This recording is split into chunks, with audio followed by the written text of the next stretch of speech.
Коментар краток во врска со предлогот за асоциација на албански општини и второ прашање ми е дали очекувате во крајно време веќе некој воопшто да одговара за масовното прислушкување во земјата.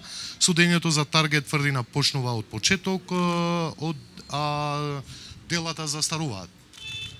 Најпрво во однос на вашето прво прашање, ние вчера имавме соопштение, односно реакција како политичка партија.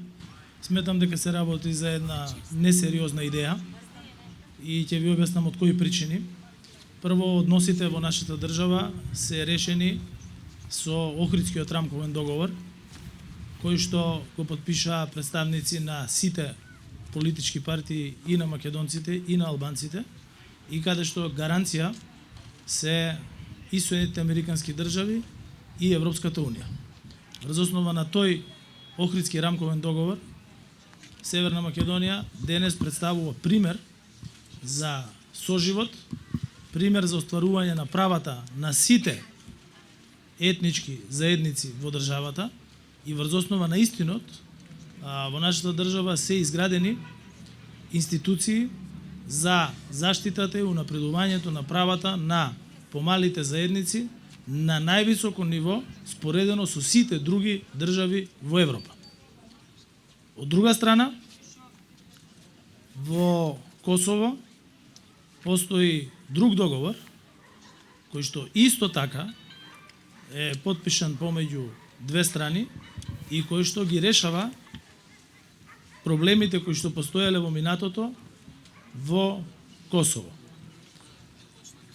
Од тука, прво сметам дека овој предлог е неприфатлив, второ, несериозен, трето, со оглед на тоа дека ние овде заедно сме си ги уредиле правата како ќе живееме и како ќе напредуваме, и врз основа на тоа сме станале земја членка на НАТО, станати сме земја која што преговара со Европската унија, и безбедноста и стабилноста во нашата држава е на толку високо ниво изградена после 2001 година, што земја депонент на договорите од Берлинскиот процес, кој што ги потпишаа сите земји од Западен Балкан, се депонирани во нашето Министерство за надворешни работи. Сметам дека таквиот предлог е и неевропски и неамерикански. Така да, од тука, оние кои што го заговараат, сметам дека или се неинформирани, или недобро ги разгледале договорите кои што ги решаваат идентитетските прашања на Балканот, и ќе треба малку повеќе да се задлабочат во тоа на кој начин се решени проблемите во Северна Македонија, а на кој начин ќе бидат решени проблемите на Косово, нормално преку взаемен договор помеѓу Косово и Србија, со посредништво на Соединетите американски држави и Европската унија. На вашето второ прашање, јас сум кажал дека владата, министрите и јас како премиер воопшто не се мешаме во работата на судството.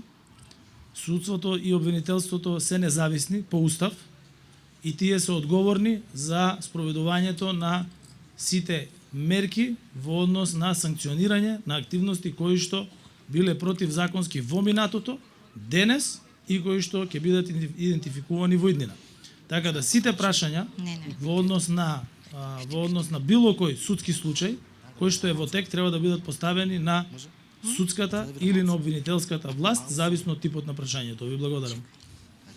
Уште едно прашање имаме. Во врска со апликацијава TikTok, која последно време навистина станува ризична. Го имавме викендов случајот дечево изгуби живот трудејќи се да направи некоја видеоснимка. Многу земји европски веќе почна да мислат на тоа да го блокираат оваа апликација. Дали такво нешто постои и дали ќе се превземе во нашава држава? Ете, социјалните медиуми се нов феномен во општеството. Во моментот кога настана пред скоро веќе над 10 години, тие беа апсолутно интересни за сите. Меѓутоа, уште тогаш експерти зборуваат дека ќе дојде момент кога социјалните медиуми на начинот на кој што се креирани, на начинот на кој што функционираат, дека ќе бидат тешки за контрола, практично невозможни, и дека ќе треба да постои, дека ќе дојде момент кога ќе треба да се направи регулирање, не зборувам во една држава, туку зборувам регулирање во однос на целокупното нивно функционирање. Постојат различни примери во различни држави во однос на користењето на социјалните медиуми и користењето на други 4G и 5G апликации кои што се користат на јавните телекомуникацијски мрежи. Секако дека кај нас, согласно со стратегијата за дигитализација, меѓутоа и согласно со стратегијата за медиуми, во иднина ќе се размислува во делот и на користењето на социјалните медиуми. Туку не зборувам за сите, не зборувам за некои априори ограничувања, туку баш напротив зборувам за регулирање кое што ќе овозможи нивна употреба со цел за унапредување на општеството, а не да бидат користени за нешто што не сакаме да го имаме како последица во општеството. Што ќе се случи со другите? Која е процедурата и кога ќе може да се очекува да се почне? Најпрвен сакам да истакнам дека овие станови кои што се доделија денеска, веќе граѓаните ги добија своите клучеви и остануваат за распределба уште 25 стамбени единици.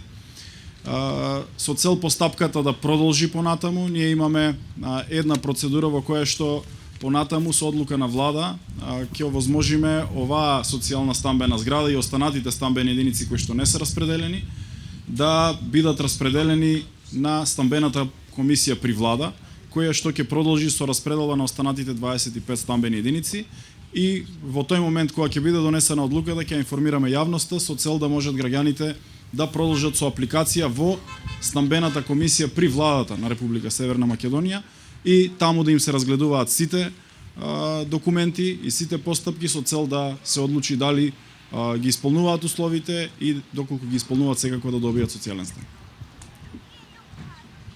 Зиме и Мери, ТВ2 Гостивар. Сакаме да ве прашаме за проектот за реновирање на автопатот Гостивар-Тетово. Нели е во лоша ситуација? Кога ќе има конкретно, дали има некоја конкретна дата за започнување на работите? Во моментот се наоѓаме во постапка на преговори од страна на консултантската куќа ИРД, која што е избрана од страна на јавното претпријатие за државни патишта.